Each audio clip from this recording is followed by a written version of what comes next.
¿Saben algo de los compañeros que han tirado toalla o no han tirado toalla?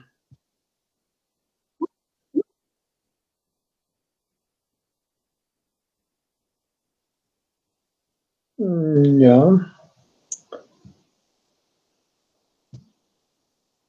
¿Se ve mi pantalla?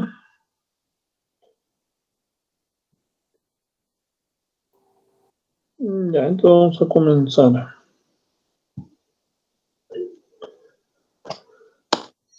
Ya, chicos, vamos a comenzar hablando del síndrome de mala absorción.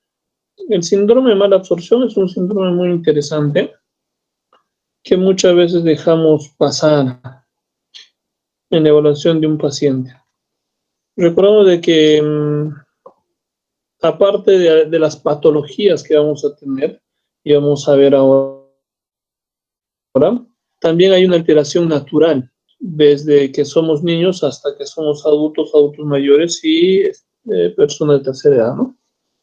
Entonces, a mayor edad todo envejece en nuestro cuerpo, todo se desfuncionaliza y por ende también hay una alteración en la función a nivel gastrointestinal, ya sea por por un envejecimiento progresivo de las mucosas, tanto gástricas como intestinales.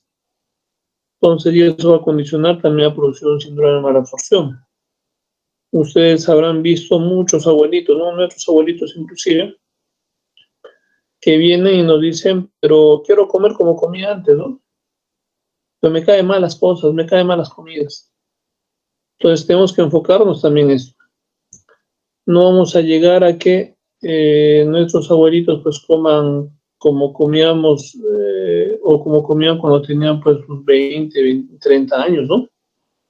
Entonces es importante este síndrome porque también nos va a ayudarnos a definir el envejecimiento o a entender el envejecimiento que puede haber en algunos pacientes.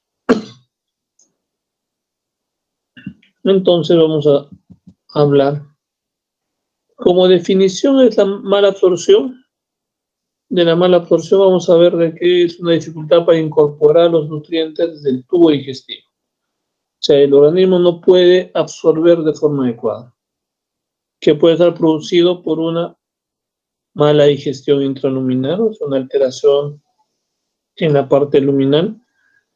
Lo que les hablaba, los defectos de la absorción a nivel de la célula intestinal o del epitelio intestinal, alteraciones en el transporte de la circulación. Entonces, y tenemos que tomar en cuenta que para generar mala absorción de forma marcada, se requiere aproximadamente una alteración, una reducción de la superficie intestinal de aproximadamente hasta un 80 y 90%. Entonces es importante eso, de que entendamos este punto y, vuelvo a repetir, nos enfoquemos en el paciente, no en la enfermedad. ¿Ya? Entonces, en el paciente. En la fisiopatología, el síndrome de mala absorción, vamos a ver de que vamos a tener una fase luminal de digestión, ¿ya? Donde vamos a ver la digestión y absorción. La digestión, básicamente la transformación de las moléculas complejas, ya sea de carbohidratos complejos, proteínas, grasas, a componentes más sencillos, ¿no? Como los monosacáridos, monodipéptidos, ácidos grasos. Entonces es importante. Vamos a tener una fase a nivel de la mucosa intestinal. Entonces, en las prácticas les preguntábamos cuánto de líquido o del jugo gastrointestinal producimos. Entonces, aproximadamente entre saliva, bilis, sangre, secreciones gástricas, secreciones gastrointestinales, etcétera, puede llegar hasta 8 litros o un poco más, ¿no? Entonces, y hablábamos del enterocito también, que cumple una función muy importante el enterocito. Si nosotros le dejamos al paciente, paciente con una patología X que no puede ingerir alimentos, le dejamos en NPO más de 3 días, a partir del tercer día el enterocito se empieza a desnutrir. Y empezamos a desfuncionalizar ese enterocito con muchos riesgos. Uno de los riesgos es la translocación bacteriana y la sepsis posible de un paciente. Y esto puede ser mucho más crítico en un paciente con mayor edad. Entonces, aparte de su envejecimiento celular natural, la atrofia o la desnutrición, mejor dicho, del enterocito condiciona a exponerlos a que se puedan complicar estos pacientes. ¿Ya? Entonces, acá vemos a nivel duodenal, es donde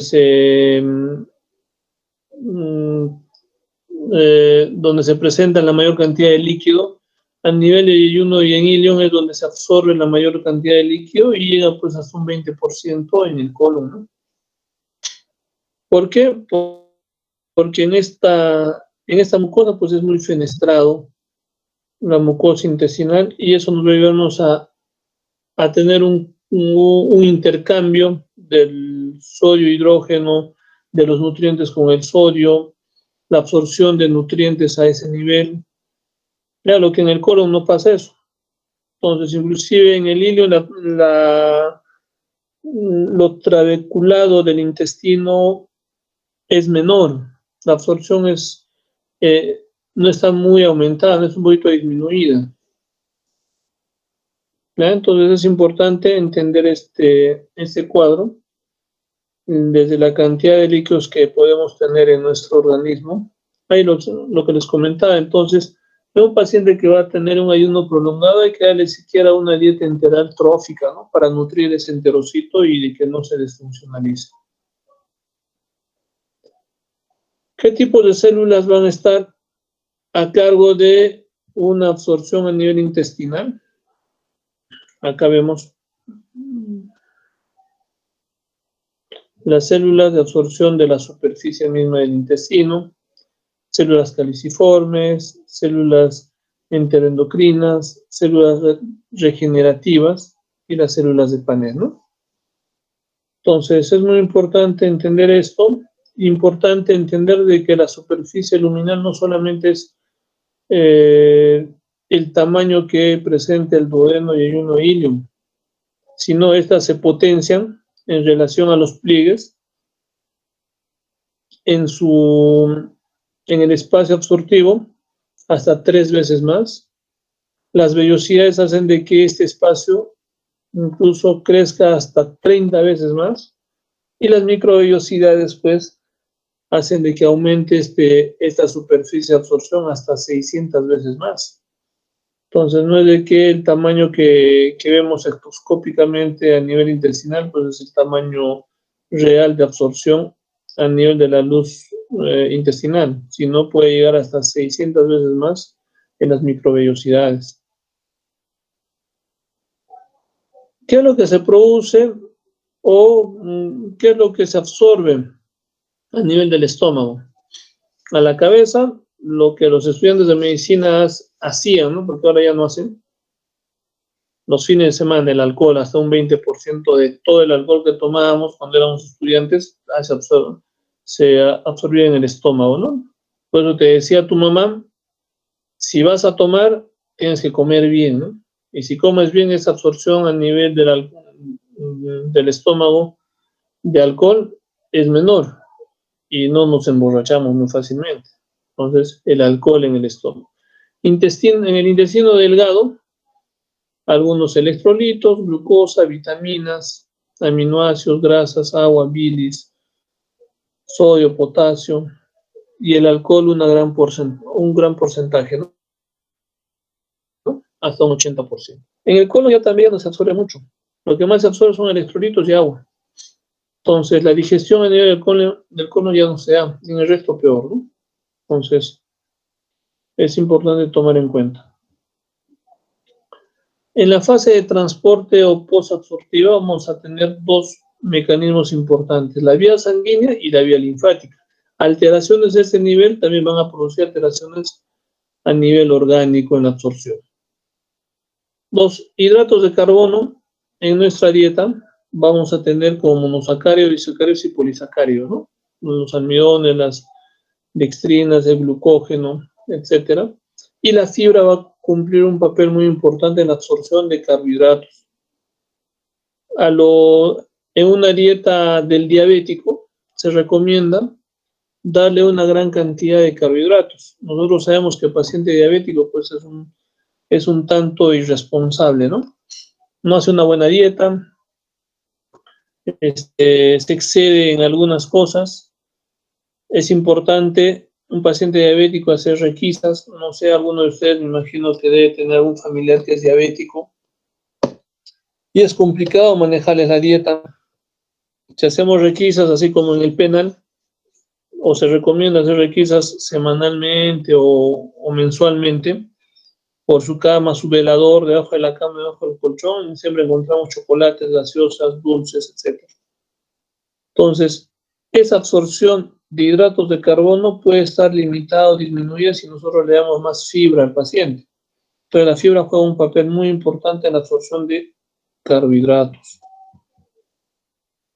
La digestión de los carbohidratos va a darse tanto en la boca o como en la luz intestinal, ¿no? ¿Por qué enzimas?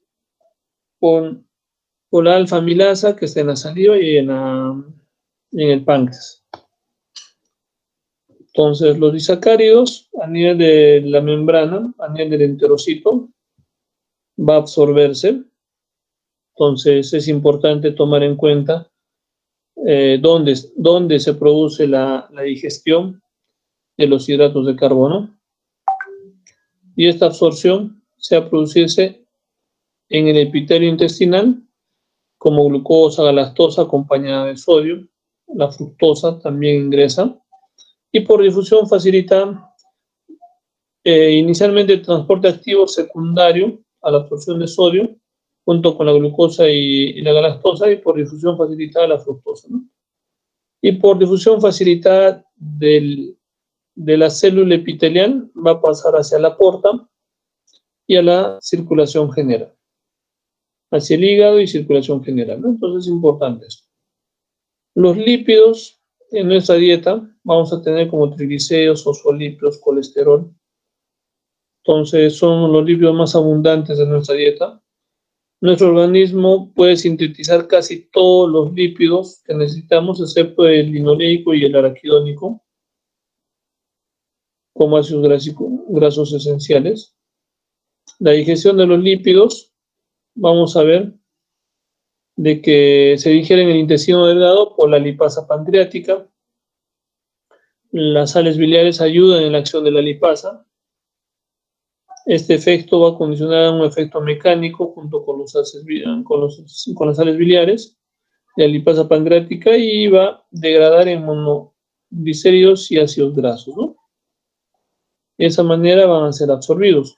Pero esto es muy importante, los lípidos entran al enterocito gracias a las micelas que se van a formar en el epitelio o en la superficie epitelial del enterocito. En el interior se van a recubrirse por proteínas y van a pasar hacia los vasos linfáticos en forma de kilomicrones. Desde estos vasos linfáticos van a pasar a la circulación colateral sin pasar por el sistema porta, ¿no? No es como en las proteínas. Bueno, los carbohidratos, mejor dicho. Las proteínas, la digestión de proteínas se va a realizarse en el estómago por la pepsina, en la luz del intestino por la proteasa pancreática, en el borde de cepillo del enterocito por la peptidasa de membrana, en el citoplasma de los enterocitos por las peptidasas citosólicas. Entonces, la digestión y absorción de la proteína a nivel del enterocito ingresa como aminoácidos y péptidos. La peptidasa de membrana va a ayudar a degradar junto con la peptidasa citosólicas de péptidos aminoácidos, y estos van a entrar a la circulación portal junto con los péptidos, o como péptidos a un 10% y como aminoácidos hasta un 90%. Lo que hablábamos, carbohidratos y proteínas hacia la circulación portal, y los lípidos hacia la circulación linfática, ¿no? Entonces es importante entender esto. ¿Qué manifestaciones clínicas vamos a tener de acuerdo a la característica de la mala absorción? Si hay una mala absorción de calorías que nos dan los carbohidratos en su gran mayoría, vamos a tener una disminución de peso, el apetito puede estar conservado. Con una mala absorción de las grasas, vamos a tener esteatorrea, que son las heces grasosas, ¿no? Que van a levantarse en el water, heces pálidas, voluminosas, de gran volumen. Las proteínas con una alteración a nivel proteico, vamos a presentar edemas con fovea. Ojo, hay que diferenciar el edema duro, que mayormente es por problemas cardíacos, y un edema por hipoproteinemia, ¿no? O hipominemia, que va a presentar una fovea.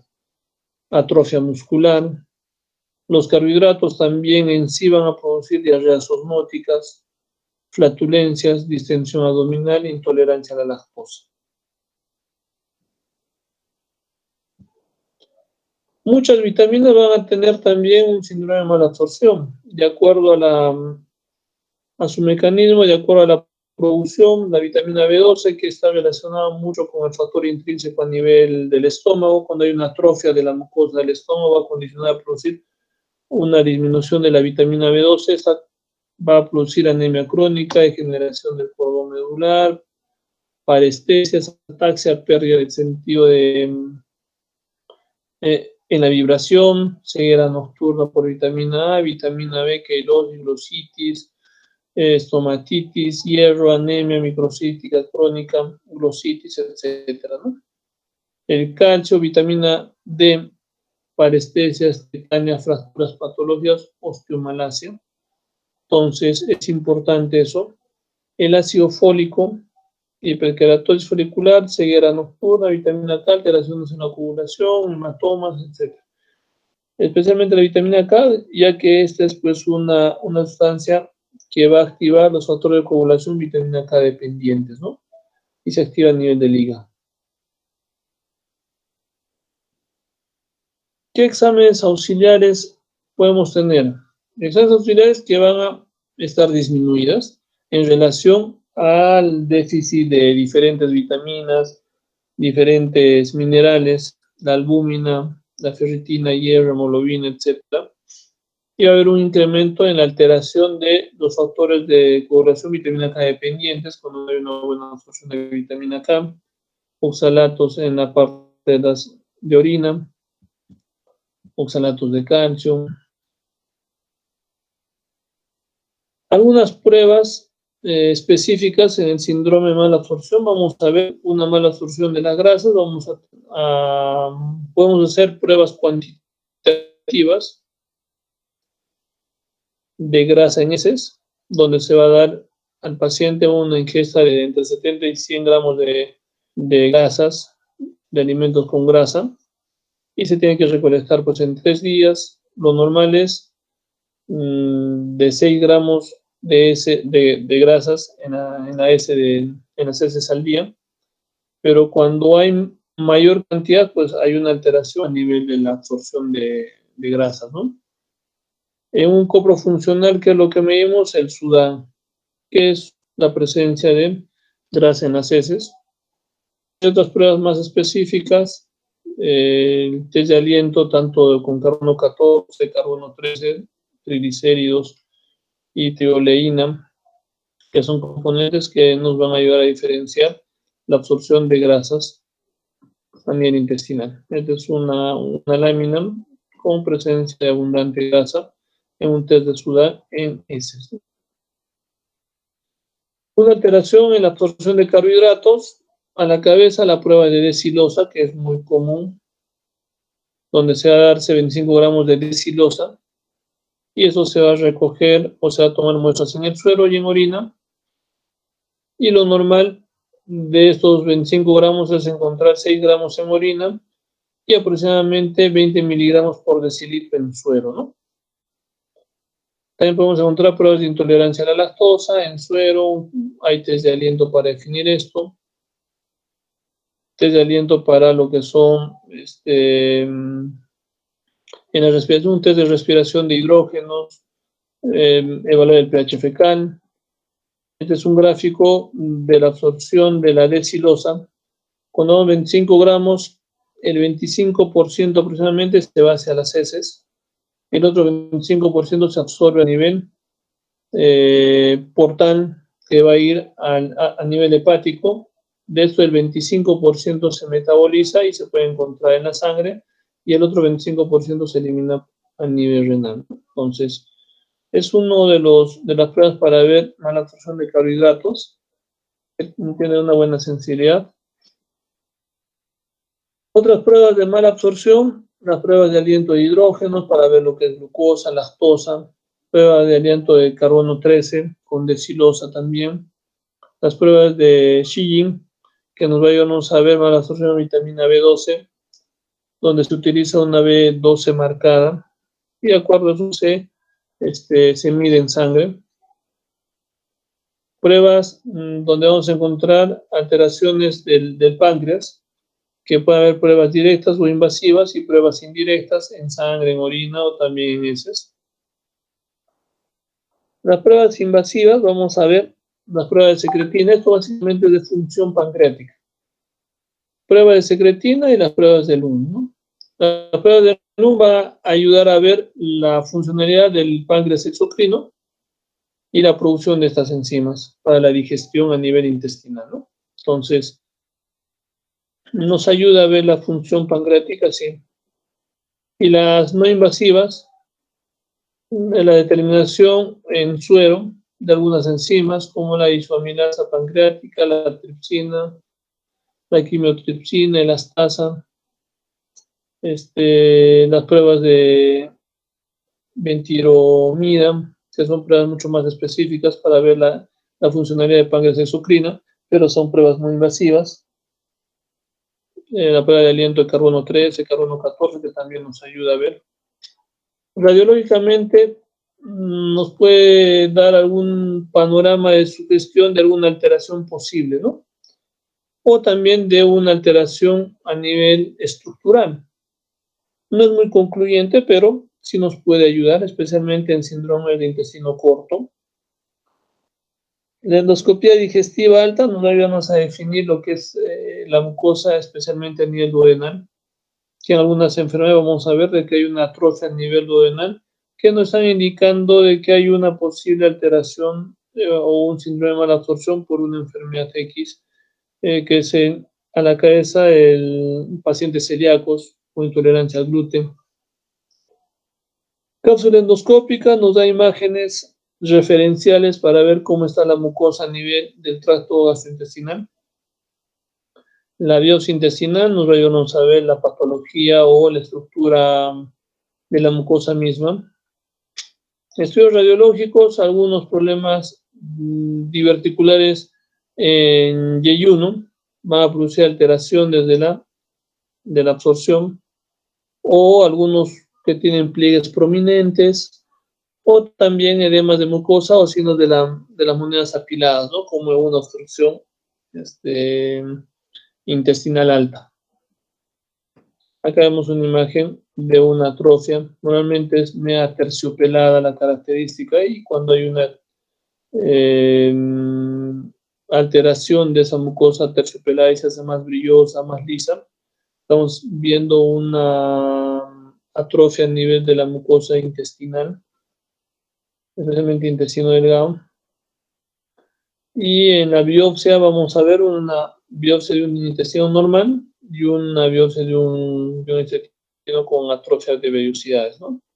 Donde la atrofia me sale alterada. ¿Qué características clínicas o qué es lo que podemos hacer nosotros desde un enfoque clínico global? Si hay una sospecha de mala absorción en un paciente, vamos a ver si tiene esta sospecha. Hay que hacerle unas pruebas de cuantificación de grasa fecal. Vamos a ver si esta es negativa, podemos hacer algunas pruebas específicas. Si no hay un enfoque clásico, podemos hacer pruebas específicas para definir algunas alteraciones del síndrome de la absorción. Si hay una prueba de cuantificación de grasa fecal positiva, podemos hacer pruebas de decilosa también para ver si los carbohidratos están alterados o no.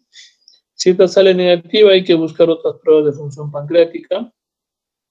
Y si hay unas pruebas, si la prueba de decilosa es positiva, hay que hacer estudios morfológicos de la estructura de la mucosa intestinal, ¿no? ¿Qué causas de mala absorción vamos a tener? Una fase luminal donde entre causas más comunes son pacientes que tienen postgastrectomía, cirugías que han tenido resección a nivel del estómago, bandas gástricas en la cabeza, enfermedades del páncreas, una pancreatitis crónica o alteración de la producción del páncreas exocrino, cáncer de páncreas, fibrosis quística, una reducción en la concentración de sales biliares también, enfermedades hepáticas, enfermedades de las vías biliares. Ojo, muchos pacientes que indican, doctor, soy estreñido, ¿no? Y desde que me han operado la vesícula, cuando como un poquito de grasa, ya no me estreño, ya, y se me reguló mis deposiciones, ¿no?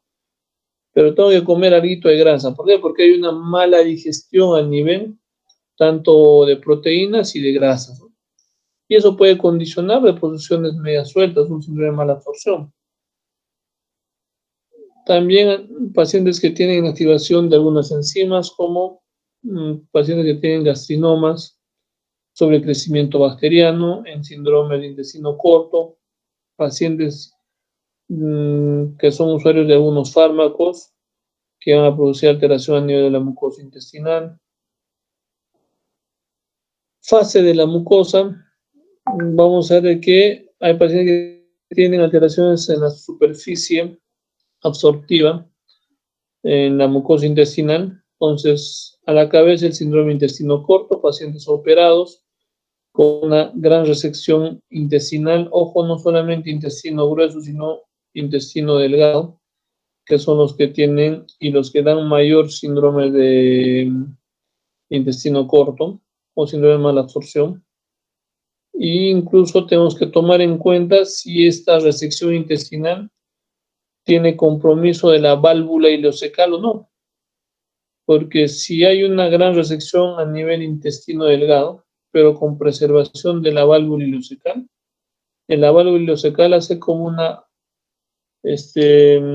como que contiene todo el jugo gastrointestinal que viene desde el estómago, y eso permite que haya una mejor absorción a nivel intestino delgado. Pero si no tenemos válvula ileocecal, el tránsito intestinal va a ser mucho más acelerado, no va a haber una estructura que pueda contener la llegada del jugo gastrointestinal del intestino hacia el colon, y vamos a empezar a tener pues síndrome de mala absorción y diarreas crónicas, ¿no? También hay alteraciones de la mucosa, como la enfermedad celíaca, el esclerotropical, la enfermedad de Crohn, la enfermedad de Whipple, linfomas intestinales. Ojo, hablamos en las prácticas, los tumores más comunes a nivel intestino delgado son los linfomas.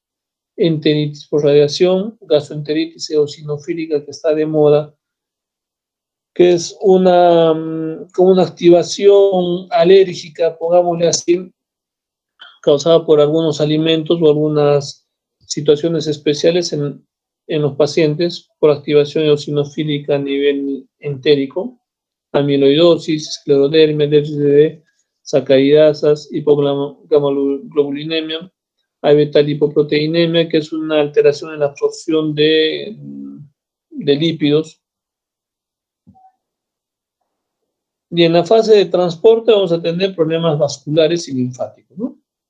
Problemas vasculares, pericarditis constrictiva, insuficiencia cardíaca congestiva, vasculitis, insuficiencias vasculares mesentéricas.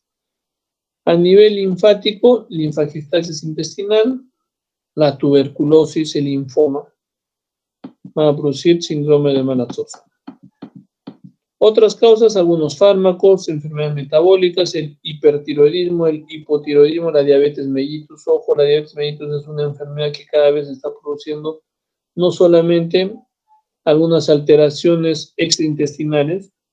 Antiguamente a nosotros nos decían y nos enseñaban que las complicaciones de la diabetes son tres, ¿no? Retinopatía, nefropatía y neuropatía periférica, neuropatía diabética, ¿no?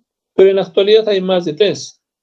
Uno de ellos es, como es una enfermedad metabólica, va a producir una hepatopatía por NASH, una esteatohepatitis no alcohólica, que a la larga una diabetes mal controlada nos puede desencadenar o producir lo que es cirrosis, ¿no?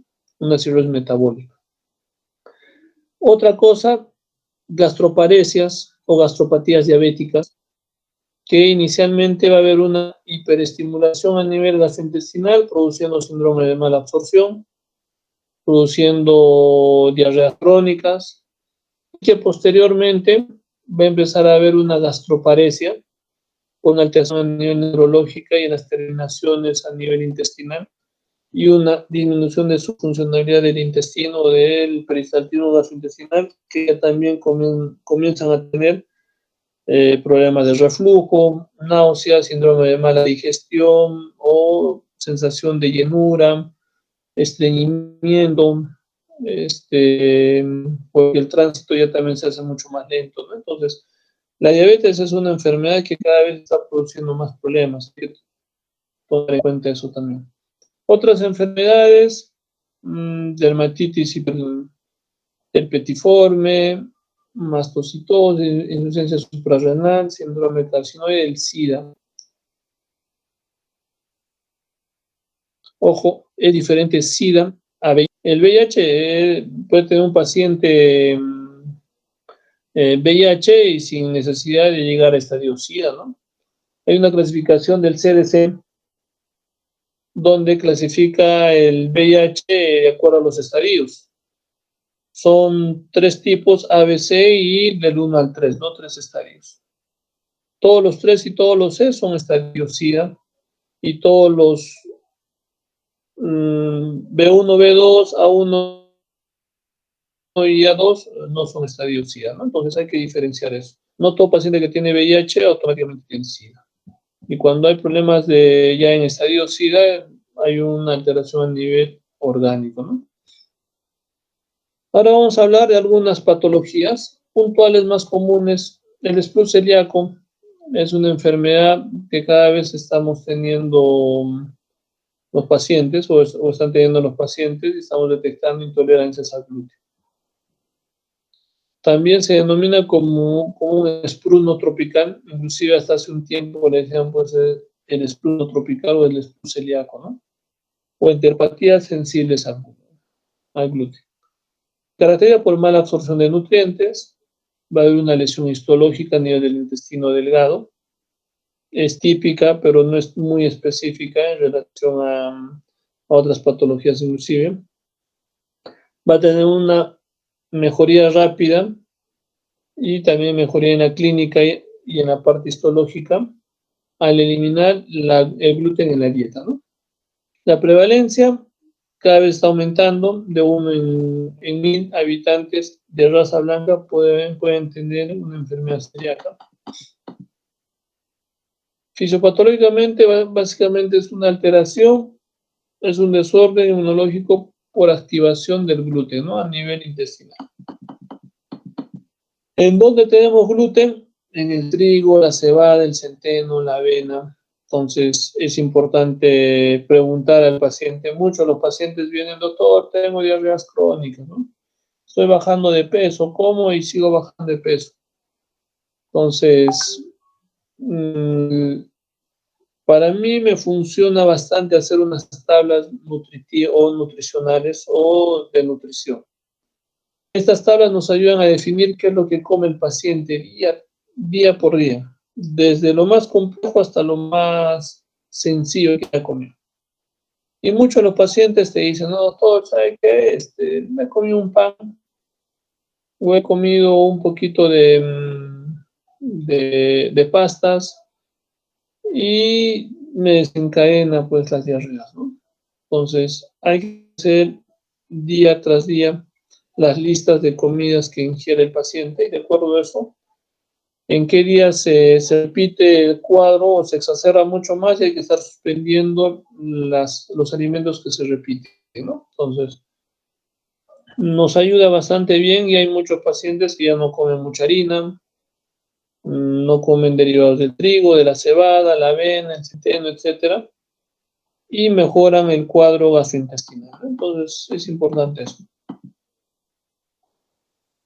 Ojo, el esplus celíaco tiene una composición genética ¿ya? Entonces, que va a desarrollar una sensibilidad al gluten. La gliadina es una de las moléculas del complejo mayor histocompatibilidad tipo 2 que va a condicionar, expresar a nivel de las superficies del intestino una alteración y por eso la intolerancia al gluten, ¿no? Son células T inmunocompetentes, van a liberar citoquinas y van a iniciar el proceso de intolerancia al gluten. Entonces es importante esto. En la patología vamos a encontrar que histológicamente va a haber atrofia de vellosidades, puede ser parcial o completa, y aumento de linfocitos y células plasmáticas intraepiteliales. Entonces, la biopsia es el gol estándar para hacer diagnóstico de un SPRU celíaco o una enfermedad celíaca. Hay una clasificación de March que nos indica estadios, desde una infiltración de la mucosa, aumento de linfocitos intraepiteliales, infiltración de la anemia propia de linfocitos, hiperplasia de las criptas, vellosidades, atrofia de vellosidades o atrofia parcial o total. Entonces, nos ayuda a estadiar mejor a nuestro paciente. Acá vemos atrofia de las vellosidades, un aumento de linfocitos y células plasmáticas intraepiteliales y acá una mucosa normal, ¿no? Entonces, ¿hay alteración histológica? Sí. Lo malo es de que solamente un porcentaje menor de pacientes pueden hacer enfermedad celíaca asintomática, especialmente los que tienen mayor lesión a nivel de la mucosa intestinal. Muchos de ellos hacen enfermedad celíaca silente o latente. Ojo, hubo una pregunta hace 2 semestres, creo, de susceptibilidad genética en pacientes con enfermedad celíaca, ¿no? Entonces la respuesta era DQ2, de acuerdo al complejo mayor de histocompatibilidad, y DQ8, la serología positiva. Entonces, muchos de los pacientes con enfermedad celíaca pues tienen esta susceptibilidad genética, entonces hay que tomar en cuenta. Algunos síntomas típicos en los niños: puede haber trastorno de desarrollo, baja estatura, vómito, dolor abdominal, diarrea crónica, o sea, diarrea crónica en la cabeza siempre, está presente, hemos dicho, atrofia muscular, inestabilidad, mal humor, el paciente está estresado, entre comillas. Y en los adultos, diarrea crónica es mucho más frecuente todavía, pérdida de peso, distensión abdominal, dolor abdominal recurrente y un decaimiento y malestar por el síndrome mismo de mala absorción, ¿no? Cuadros atípicos: puede tener anemia, aftas, dermatitis, constipación, alteraciones del esmalte dental, osteoporosis, retraso puberal, pérdidas de embarazos en las mujeres. Hay una prevalencia de acuerdo al grupo de riesgo. Vamos a ver de qué pacientes que tienen parientes de primer grado pueden hasta un 10% hacer un síndrome o una celiaquía, ¿no? Pacientes con síndrome de Down, lo que nos tiene que importar mucho más son pacientes que tienen dermatitis herpetiforme, casi un 100% que van a hacer enfermedad celíaca. Pacientes que tienen epilepsias con calcificaciones intracerebrales, hasta un 72%. Ataxia autoinmune, que también da un porcentaje mayor, hasta un 40%. Entonces, sí, las demás, ¿no? Diabetes mellitus tipo 1, hasta un 10%, anemia ferropénica refractaria, que puede al 5%, que ya son problemas menores. En su clasificación vamos a tener una enfermedad celíaca clásica, enfermedad celíaca con síntomas atípicos, silente y latente, ¿no? Entonces, que no nos van a dar sintomatología aparente. Los hallazgos clínicos son importantes en un paciente con enfermedad celíaca: descartar diarrea crónica por otras causas. Ojo, cuando nosotros tenemos un paciente con enfermedad diarreica crónica, como hablábamos en la anterior clase, más allá de 4 semanas de diarrea crónica, pensar en cuadros más funcionales u organismos de otras enfermedades. Entre uno de ellos, pues la enfermedad celíaca, ¿no? Entonces se descarta problemas infecciosos, se descarta problemas funcionales, hormonales, como el hipertiroidismo, también produce diarrea crónica, enfermedades de síndrome de mala absorción por otras causas, y tenemos que hacer endoscopía para tomar biopsias y descartar enfermedad celíaca también a nivel duodeno. Entonces, por eso biopsia es intestino delgado, ¿no?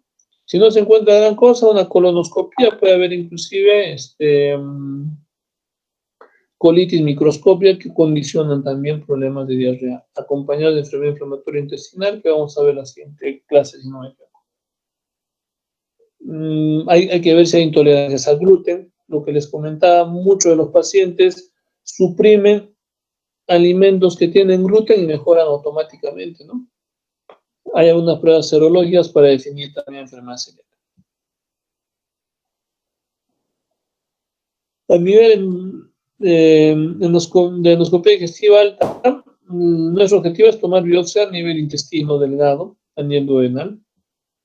En capa endoscópica, la diferencia de que nos puede ayudar a ver cómo es la característica de la mucosa, pero no nos ayuda a tomar biopsia.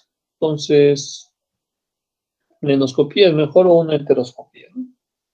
Hallazgos histológicos, a la izquierda, la mucosa y ayuno normal, y a la derecha, la mucosa en un paciente con enfermedad celíaca, con atrofia, alteración en su estructura.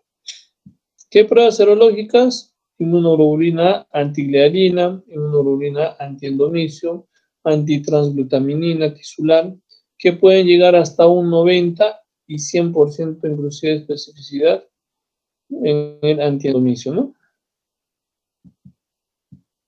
Diagnósticos diferenciales muchos, como el síndrome de sobrecrecimiento bacteriano, especialmente en pacientes con síndrome de intestino corto, enfermedad de Crohn, intolerancia a la proteína de la leche de vaca, en niños, gastroenteritis eosinofílica, yardiasis. O sea, la yardiasis está metida en muchos problemas intestinales como diagnóstico diferencial, ¿no? Linfoma intestinal, duodenitis péptica, posterior a la gastroenterocolitis infecciosa, esclerotropical, síndrome de Swyer-Ellison. La diálisis produce síndrome de malabsorción, entonces hay que tomar en cuenta, especialmente en personas pediátricas. El tratamiento, eliminar indefinidamente la dieta de todos los alimentos que contengan gluten. Entonces, de forma indefinida, se tiene que eliminar el gluten. Porque el disconfort, y hacer entender al paciente cuán importante es esto, porque el disconfort posterior es mayor, ¿no? Supresión de disacáridos, leche y sus derivados, como 6 meses aproximadamente. Depende de las deficiencias que vamos a tener, ya sean minerales o vitaminas, hay que darle suplementos como calcio, sulfato de magnesio, vitamina K, a dosis adecuadas, ¿no? ¿Qué es lo que tenemos que comer? Estos alimentos no, pero normalmente comemos comida chatarra. Estos alimentos, tratar de no comer, porque muchos de ellos tienen siempre algún suplemento de gluten. Idealmente cosas mucho más naturales, ¿no? Que no contengan gluten, harinas, centeno, trigo, ¿no? Entonces cebada, etc. Es que paciente con enfermedad celíaca no puede tomar, ¿no?, cervecita. Alimentos que pueden contener gluten, lo que hablábamos, muchos de ellos tienen composición de gluten. Las sopas enlatadas, ¿no? El famoso ayumen, ketchup, queso, los chipis, que son ricos, pero tienen gluten, cocoa, las cremas heladas en general, la soya, mostaza, mantequilla de maní, alimentos enlatados, tienen composición de gluten, salsas de tomate, productos con condimentos, yogur de frutas, entonces hay que tener cuidado. Ojo, no solamente es restringir de lo que son harinas y derivados de trigo, sino también todos estos alimentos que aparentemente no tienen composición prohibida, ¿no? Pero hay que hacerles el hincapié. Por eso es importante lo que les decía, hacer listas de alimentos que el paciente va ingiriendo día a día, ¿no? Y corroborar qué días son los que se exacerban los cuadros y qué alimentos son los que se duplican. Entonces, para suprimir eso, ¿no? Entonces es importante tomar en cuenta esto. El sprue tropical, que es otra enfermedad similar al sprue celíaco, se pensaba que tenían alguna correlación antes, pero ahora se ha visto de que es así, tiene una composición mucho más infecciosa del sprue tropical. Es un síndrome crónico adquirido en áreas tropicales, de etiología presumiblemente de origen infeccioso. Hay una alteración tanto estructural y funcional del intestino delgado y puede haber deficiencias nutricionales que van a mejorar tratadas con antibióticos y vitamina B2. Pero especialmente vamos a encontrar en adultos, es muy raro en niños, son casos muy esporádicos, especialmente en formas epidémicas en zonas subtropicales y tropicales. La prevalencia e incidencia no ha sido claramente establecida porque los casos realmente son muy esporádicos, no son muy comunes. Y vemos de que la distribución más es en los trópicos, no más estamos en la línea ecuatorial, vamos a encontrar pacientes que puedan tener este problema como el sprue tropical. Especialmente, ¿qué es lo que va a condicionar a nivel intestino delgado? Una alteración de la secreción de agua, disminución de la absorción de aminoácidos y péptidos, especialmente a nivel intestino proximal, también hay disminución de la absorción de grasas, de vitaminas como la vitamina B12, disminución del tránsito intestinal, anormalidades a nivel de la absorción hormonal, hormonas péptidas intestinales, incremento de la concentración de motilina, enteroglucagón, que va a condicionar aumento de la motilidad intestinal. En la etiología está asociado algunas bacterias aeróbicas como la Klebsiella pneumoniae, E. coli, coronavirus, que va a condicionar a producir esto. No sé, esperemos que no todos hayan tenido algún familiar que ha tenido coronavirus, pero muchos de los pacientes familiares nos indican, ¿no? Estoy con coronavirus y lo único que tengo es problema gastrointestinal, como que me da diarreas, distensión abdominal, flatulencias, dolor, malestar, inclusive cuadros de reflujo persistente. Entonces es importante tomar en cuenta en este contexto actual que vivimos el coronavirus, ¿no? Y inclusive es una enfermedad que puede tener muchas causas. Una enfermedad multicausal, tanto bacteriana como viral, ¿no?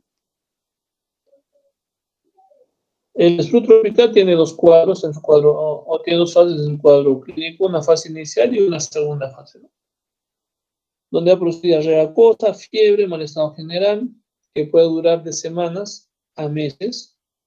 Va a haber anorexia, dolor abdominal, distensión abdominal, lo que les comentaba, o sea, muchas veces o ahora no nos ha pasado algo parecido en este contexto del COVID, tal vez hemos tenido COVID gastrointestinal, ¿no? Coronavirus por ahí, que no hemos tenido ningún problema o casi ningún problema respiratorio, ¿no? En su segunda fase puede haber diarrea crónica, anorexia, distensión abdominal, pérdida de peso, glossitis, hematitis, edemas, anemia megaloblástica y hipoproteinemia, ¿no? El diagnóstico: deficiencias, absorción de grasas, vitaminas, de silosa que nos ayuda en los carbohidratos, esteatorrea, que es la grasa en las deposiciones fundantes. El diagnóstico se puede hacer por biopsia intestinal a nivel de las vellosidades. Va a haber vellosidades acortadas, engrosadas, un aumento de la altura de las criptas. Va a haber una infiltración en la lámina propia de células nucleares. Entonces, de forma indirecta, la biopsia nos ayuda a definir la característica de un sprue tropical. Atrofia, acá vemos de que se pierde la mucosa terciopelada, ¿no? Y en la biopsia vamos a encontrar todas las características. Alteración de la mucosa. Tratamiento: manejo del control de la diarrea, corregir las deficiencias de algunas vitaminas y minerales, y la tetraciclina 1 gramo por día vía oral por 4 semanas, como tratamiento antibiótico. La enfermedad de Whipple, que es un síndrome de malabsorción caracterizado por un trastorno multisistémico, o sea, no solamente afecta la parte intestinal. La etiología del Trophegima whippelli es un bacilo bastonado, se encuentra libre en la lámina propia y parcialmente va a estar degradada dentro de los macrófagos. En la patología vamos a ver una pared intestinal edematosa, engrosada, con infiltrado difuso en la lámina propia por macrófagos, con la tinción PAS positiva, ¿no? Esta es la clásica tinción PAS positiva que nos han enseñado en histología. Entonces, esta característica. Coloración media violácea, ¿no? Acá mucho más, concentración. ¿Y qué va a producir el paciente? Va a tener estatorrea sin síntomas articulares, fiebre, pérdida de peso, anemia, síntomas neurológicos, síntomas pulmonares, síntomas cardíacos. O sea, la enfermedad de Whipple no solamente ataca a nivel gastrointestinal, sino es multisistémico, ¿no? Laboratorialmente vamos a encontrar hipocalcemia, hipoproteinemia, anemia, ferropénica, estatorrea, alteración de la absorción de D-silosa. Radiológicamente puede haber engrosamiento en los pliegues del intestino, especialmente a nivel duodeno y ayuno proximal. Y el diagnóstico es por biopsia. Vamos a tomar biopsia, vamos a comprobar los gránulos PAS positivos en los macrófagos en la lámina propia, ¿no? A nivel intestinal. O también se puede tomar biopsias de los ganglios linfáticos periféricos. Entonces, podemos encontrar esas alteraciones. Tratamiento, básicamente recuperar la parte nutricional. Una terapia sustitutiva del síndrome de mala absorción, suplemento vitamínico, minerales, etc. Y como antibiótico, cotrimoxazol o trimethoprim sulfametazol por 1 año, ¿no?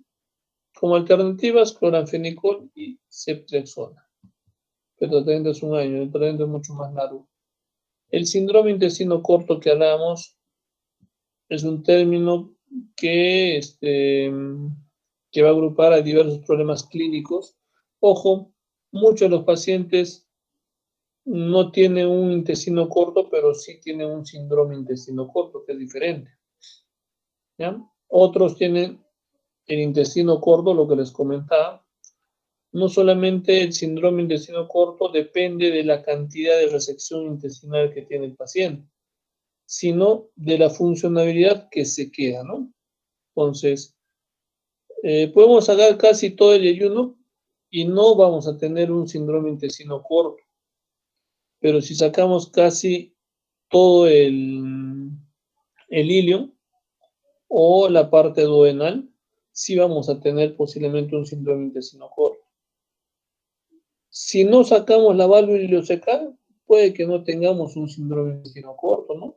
Por más que el intestino remanente, intestino delgado, no sea mucho.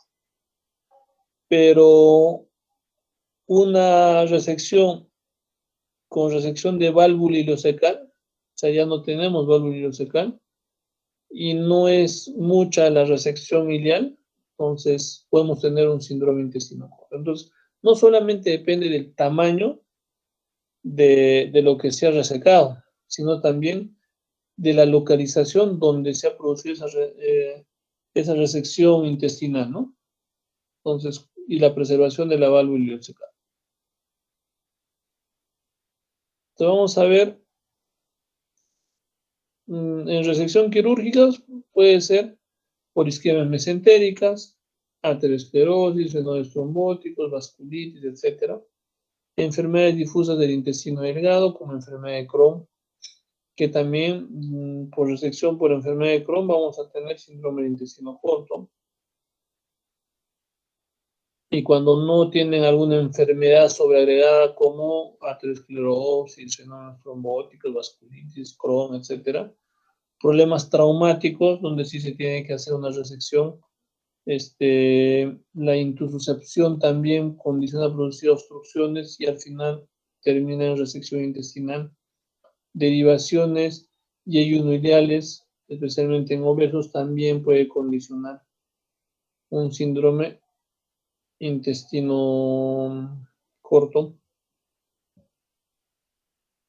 ¿Y qué es lo que produce el paciente? Diarreas crónicas, ¿no? Osmóticas, esteatorrea, hipersecreción gástrica, probablemente por falta de inhibición hormonal o por disminución del catabolismo de la gastrina, etc. Y algunas complicaciones como deficiencias nutricionales, problemas de cálculos renales, litiasis, por oxalato de calcio, acidosis metabólica por alteraciones en la nutrición. Entonces es importante considerar esto.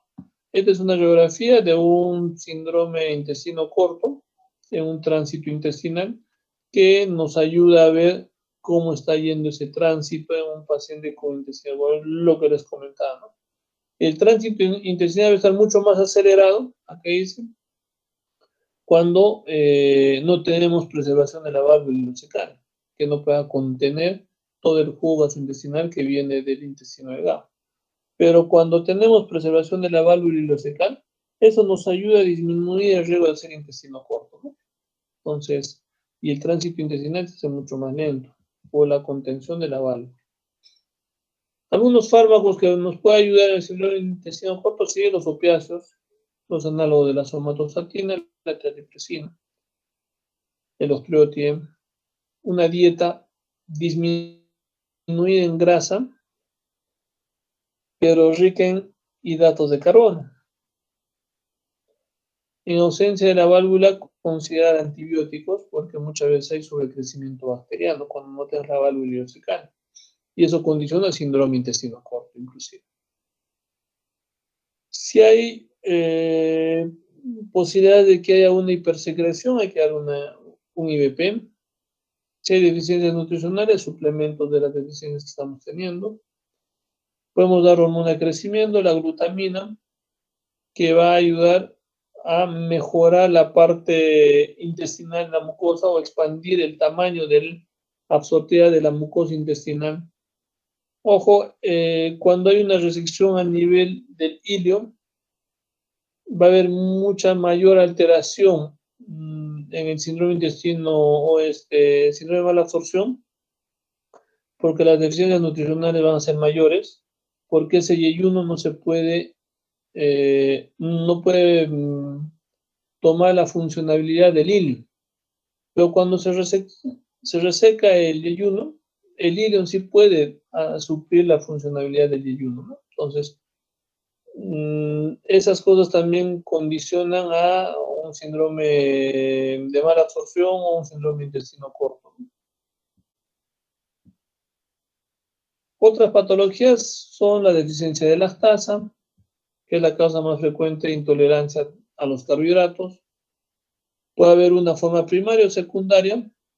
Primaria de características hereditarias, secundaria de forma más frecuente, que es la forma más frecuente. Y las manifestaciones típicas pueden ser dolor abdominal tipo cólico. Cuando tomamos leche nos empieza a doler el estómago, se nos empieza a hinchar, hay meteorismo intestinal y se nos suelta el estómago, diarrea, con un efecto osmótico por la lactosa, ¿no? Por deficiencia de la lactasa. Entonces, como antecedente, ingesta de leche. Entonces, tomo leche y me pasa todo eso sin comida. Entonces, es por una alteración de la lactasa, que no va a permitir de que haya una absorción de la lactosa y por ende eso condiciona a producir estragos gastrointestinales, fermentación, distensión, dolor, aumento del tránsito gastrointestinal, etc. El tratamiento, podemos dar suplementos de lactasa en la dieta o dieta sin lácteos, ¿no? Y de forma secundaria, idealmente dieta sin lácteos. O sea, ya no tomar la leche. Ojo, hay una controversia en el contexto mundial en relación a la OPS, ¿no? La Organización Panamericana de la Salud, que antiguamente recomendaba la leche como un alimento importante en nuestra vida, ¿no? Especialmente en la edad pediátrica. Actualmente muchos estudios te indican de que no es necesario tomar leche. Mucho más aún, la leche condiciona a producir radicales libres, ¿no? Empieza a producir activación de múltiples patologías, no solamente gastrointestinales, sino de étnicas, problemas de activación de respuesta alérgica, ¿no? A la larga, muchos de los pacientes, y se ha estudiado que tomaban leche, incluso se activa el asma, rinitis alérgica, la enteritis eosinofílica, etcétera, ¿no? Entonces es importante tomar en cuenta esto. Y siempre lo que les hago la pregunta, ¿no? Si nosotros supuestamente necesitamos leche para suministrarnos de calcio en nuestra dieta, la vaca toma leche para producir leche con calcio, no. Come lo que son la alfalfa, el pasto, ¿no? Entonces ahí hay calcio. Y de ahí es donde recabe el calcio y en la leche pues lo traduce, ¿no? Entonces no es necesario tomar leche, pero sí comer muchas más verduras posiblemente. ¿Algunas alteraciones vasculares van a condicionar a producir mala absorción? Sí. Como consecuencia de una alteración a nivel de la mucosa, microtrombosis, trombosis, y van a condicionar a producir pues, un cuadro clínico de síndrome de mala absorción, ¿no? Por una disfuncionalidad de la mucosa por microinfartos, microtrombosis vasculares. La linfangiectasia intestinal también, que es una entidad caracterizada por dilatación de los conductos linfáticos a nivel del intestino delgado. Y esto clínicamente pues, va a alterar una absorción a nivel intestinal de los nutrientes, ¿no? De que se van a metabolizar a nivel intestinal. Entonces, se considera como una enteropatía perdedora de proteínas especialmente. Puede ser primaria o secundaria, primaria con un componente genético, secundaria por defectos adquiridos por compromiso del drenaje linfático hacia en la parte mesentérica, ¿no? Por linfomas, tuberculosis, etc. Y clínicamente estos pacientes pueden presentar diarrea crónica, edemas generalizados por alteración en la absorción proteica, esteatorrea, dolor abdominal, fatiga, debilidad, vómito, obstrucciones intestinales, ascitis, retardo de crecimiento, linfangitis de miembros inferiores, etc., ¿no? Entonces, ¿es importante tomar en cuenta el síndrome de mala absorción? Sí. Muchos de los pacientes tienen algunas patologías sobreagregadas también, pero también en personas adultas pues un envejecimiento celular, ¿no? Un envejecimiento a nivel de la mucosa intestinal que a la larga van a continuar a producir síndrome de mala absorción. Vuelvo a repetir, muchos de los abuelitos, que es lo que se quejan, ¿no? Como mi carnecita ahí me cae pesado, ¿no? Me cae mal. Puede porque hay un síndrome de mala absorción. También por envejecimiento a todo nivel. Y la parte intestinal no se queda atrás, ¿no? Entonces, y las otras patologías que hemos visto que también son importantes. ¿Alguna pregunta, chicos? Doctor, en caso de síndrome de mala absorción, ¿podríamos ver moco en heces? No necesariamente. No necesariamente podemos encontrar una reacción inflamatoria positiva o moco, ¿no? Entonces, el moco a nivel intestinal que se va a traducir en las heces puede ser por muchas características, por una inflamación bacteriana que va a producir una alteración en la mucosidad. Como hablábamos en cuadros diarreicos también puede haber mucosidad, especialmente problemas de intestino delgado distal y en colon. Muchos de los pacientes también te dicen, doctor, soy estreñido, pero también sale con mucosidad. ¿Por qué? Porque el estreñimiento, la impactación fecal, va a producir una inflamación a nivel de la pared de recto y colon. Y esa impactación fecal, sin necesidad de hacer diarrea, va a tener pues algo de mucosidad, ¿no? Por la inflamación, por la impactación misma. Entonces, no puede ser una un problema inflamatorio, ¿no? No bacteriano ni viral. ¿Qué puede producirte mocos? También. Pero eso no te indica un síndrome de mala absorción. necesariamente, ¿no? Entonces eso te puede indicar otra posible causa. ¿Alguna otra pregunta? Gracias, doctor. Y en el caso Dime. de los pacientes que tienen diabetes y, bueno, desarrollan síndrome de mala absorción por esta patología, ¿podríamos iniciar algún tratamiento profiláctico? No, lo que nosotros tenemos que recomendar a un paciente diabético, primero es de que tiene que ser metódico en su dieta. ¿Por qué los pacientes diabéticos se complican? Porque no son metódicos. Y no solo se complican a nivel gastrointestinal, o sea, no hay una forma de prevenir dándole algún medicamento, algo para que haga una gastroparesia o gastropatía diabética, porque eso tiene un componente más de control neurológico, ¿no? A ese nivel. Es como las neuropatías diabéticas. O sea, no hay forma de controlar su neuropatía diabética, ¿no? ¿De qué forma podemos controlar? De que el paciente sea metódico en su tratamiento, metódico en su dieta y que su diabetes no se descontrole. Ojo, pero yo imagino de que a muchos de ustedes, y acuérdense de esto, muchos diabéticos les van a meter cuento, ¿no? ¿En qué consiste?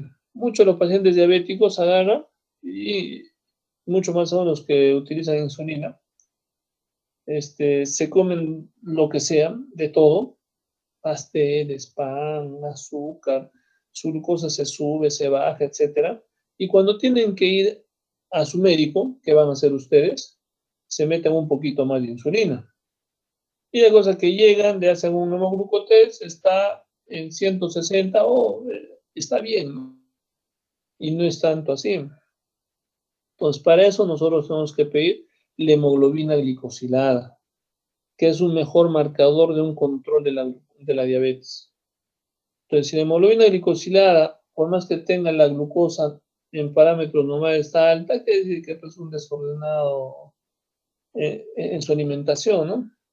Pero si la hemoglobina glicosilada está idealmente entre 6.5 y 7.5, que es el margen más o menos de control ideal en los pacientes diabéticos, tú puedes decir que el paciente está controlado. Y si el paciente está controlado, las complicaciones de la diabetes no se van a dar fácilmente. Nosotros tenemos pacientes que tienen pues 20, 25 años, 30 años de diabetes y no tienen retinopatía o su retinopatía pues es leve, ¿no? Su neuropatía pues es leve o a partir de los 25 o 30 años de diabéticos recién empiezan a tener adormecimientos en los miembros inferiores, neuralgias, etcétera, ¿no? Y problemas gastrointestinales no han tenido casi nunca. Pero paciente que es desordenado va a tener pues problemas gastrointestinales.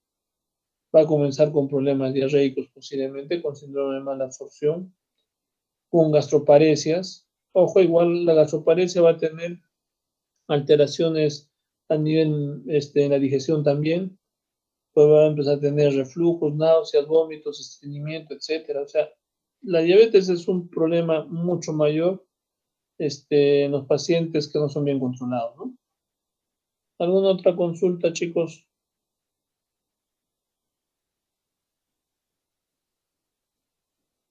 Chicos, nada, algo más. Ya. Entonces, volvemos a encontrar o volvemos a hablar de que un síndrome de la absorción no subdiagnostiquemos otras cosas o no subdiagnostiquemos un síndrome de mala absorción y estemos pensando en otras causas menos comunes, sino primero descartemos lo más común para definir si es que hay un síndrome de mala absorción mucho más marcado, ¿no? Ya chicos, entonces nos vemos la siguiente semana. Ojo, hasta el sábado me han dicho, ¿no? Sus trabajos, o mejor el jueves.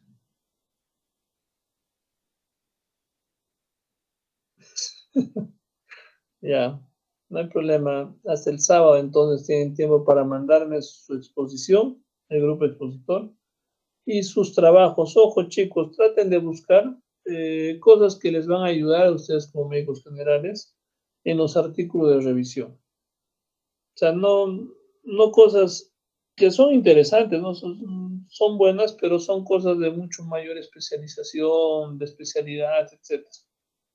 Entonces, tratamos de buscar algunos temas mucho más relacionados a médicos generales. ¿Ya? Ya, chicos, entonces nos vemos el próximo miércoles. Ya nos vemos. Cuídense, buenas noches. Gracias, Gracias, doctor. doctor. Buenas Buenas noches. noches. Buenas noches. Chao, chao.